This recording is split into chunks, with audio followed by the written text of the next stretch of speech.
everybody, Luxinda Swirl here. New day, new resin tumbler related project, I promise. We are going to be doing something further with the HTVRont automatic heat press today. It will be resin tumbler related, or as Evan and Caitlin would say, resin tumbler adjacent. What I'm going to do is I'm going to show you how the AutoPress automatic function works.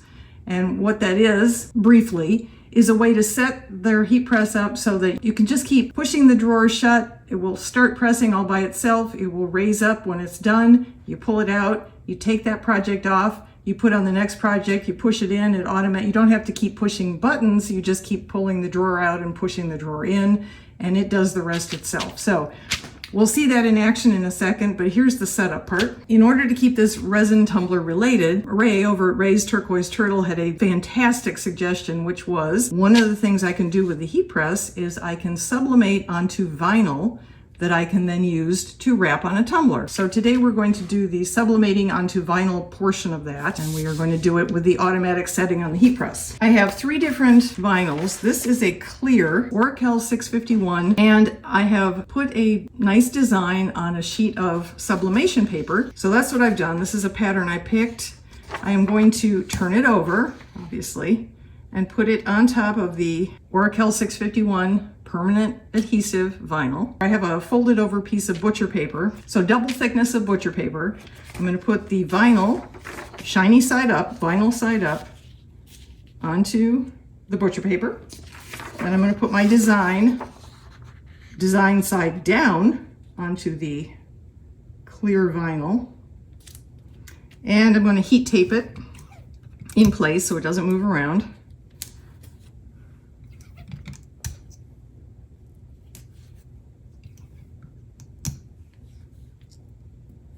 Okay, and then I have another double thickness of butcher paper that's going to go on top, and this whole packet, just like this, is going to go into the heat press.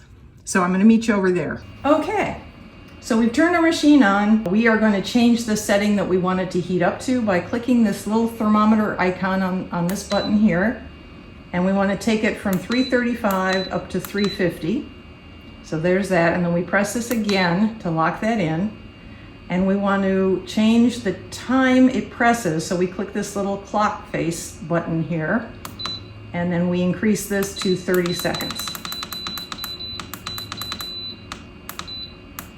Okay, and then click it again to lock the time in. And now we are also going to click the automatic button. That's this A inside these two little arrows. That's apparently designed to indicate that you can do the same thing over and over and over.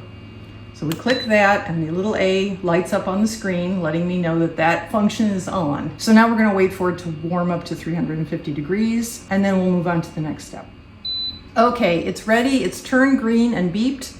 So from this point on, I don't have to press any more buttons here until I'm ready to turn the machine off after I've pressed all of my items. We have three. So after I pressed all three, then I shut the machine off with a button. But until then, all I'm going to do is open the drawer and close the drawer, and it automatically recycles every time. Pull the drawer out. Here is our first packet. We have the butcher paper on the bottom. We have the vinyl underneath. We have the sublimation graphic on top of that.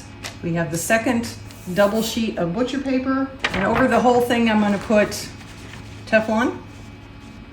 And now here we go with automatic press number 1. Just push it in until it clicks, and it does the whole thing for me now. Okay, and when it's done, it lifts up automatically because it's done. Pull this out, remove the Teflon. I'll put those off to the side. I'll get my next packet. Same deal, same setup. And meanwhile, the press is waiting for me. As long as the door is open, it won't do anything else. Teflon, close the drawer, and it will start up again all by itself. So this is a great way to get multiple projects cranked out. Just let the machine do all the work. Raises up by itself, and I pull it out, remove the Teflon, remove the packets. Put that aside to cool. And I get my last packet, which is basically the exact same thing with the third design. Teflon. Okay, and then I shut it and it does all the work.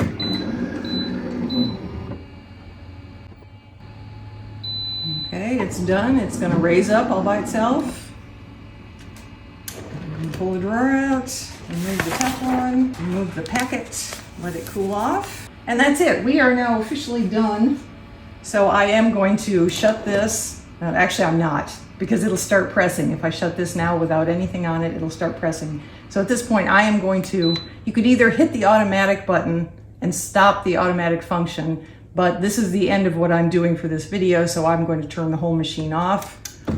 Close that, it will cool off, and then I'll unplug it and put it to bed. So I will meet you back on the kitchen counter and we'll take a look at how well our vinyl pieces sublimated. Okay, let's see how these turned out. I got the how-to for doing this, the sublimating onto permanent adhesive vinyl, from Corinne Blackstone. I will link to her video below. Well, let's see how well it worked in our case. So this was the first one. This is the one I showed you me putting together, basically. Everything's completely cool to the touch.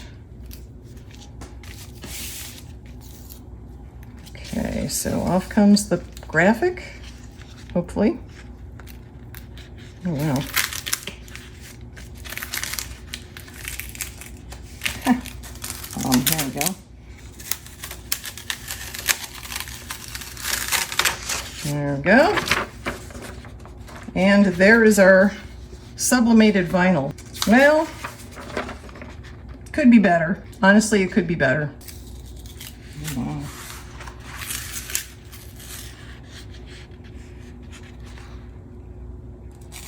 Oh my. This did not work.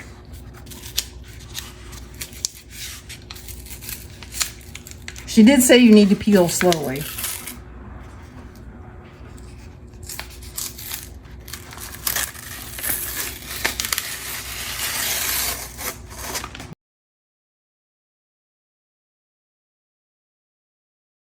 And we're back. Okay. There's a surprise twist coming here, but I wanted to review because I promised you we would. I was not able to get all of the stuck sublimation paper off of this particular print, and honestly, it's so drab. I could conceivably cut some letters out of here, or, you know, a big circle out of the middle and use that somehow. But the sheet as a sheet to wrap around a tumbler is basically worthless. This one's okay. This was the nicest, I think, of the bunch. So it's the 651 Oracal Clear. This was the 651 Oracal White vinyl. And this is the StyleTech 2000 Glitter White. And it's okay also, although it has these weird kind of foamy looking patches in it. But here's the twist. Since the time I finished recording what you just watched, I stumbled onto a different video that gave me the missing piece. So while I'm not saying Corinne Blackstone was wrong, her video worked great. She did a little coaster things and they worked perfectly. Again, I will link to that below. However, in this other video, the person was doing the same thing I was, which was trying to sublimate on an entire 8.5 by 11 sheet of vinyl. Obviously, that's just a different situation. So the missing piece, and if you go back to my second HTVRont AutoPress video, where I show you how to actually sublimate onto a gift box for your tumbler, the tumbler boxes they come in, the key there was a layer of lamination film. You know, I took a lamination pouch, I ripped the pouch in half, so I had 2 single sheets, and I put 1 single sheet, the matte side down, onto the cardboard box. I tacked it on with just a few seconds of press heat from the AutoPress, and then I was able to sublimate onto that, and that worked beautifully, and that is the key here. You take a piece of vinyl, the size you want to sublimate on, tack a sheet of lamination film down to this in exactly the same way. I think people think because this is plastic, the vinyl itself, it should be easy enough to sublimate on, but apparently, as we can see here, that's not always the case.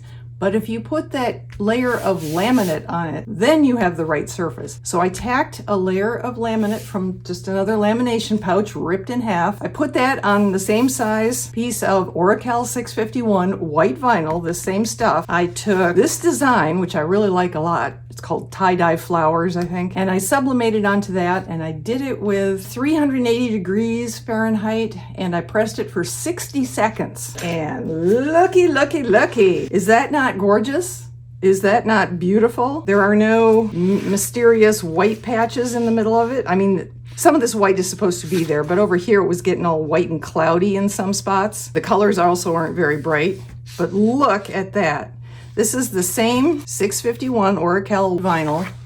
The only difference here is before I put the sublimation graphic on and press that for 60 seconds, I tacked on a layer of lamination film. Thank you so much for joining me. I hope you got something out of this. The auto function is fantastic, and this works great with the lamination film. Stay safe, everyone. I'll see you in the next video.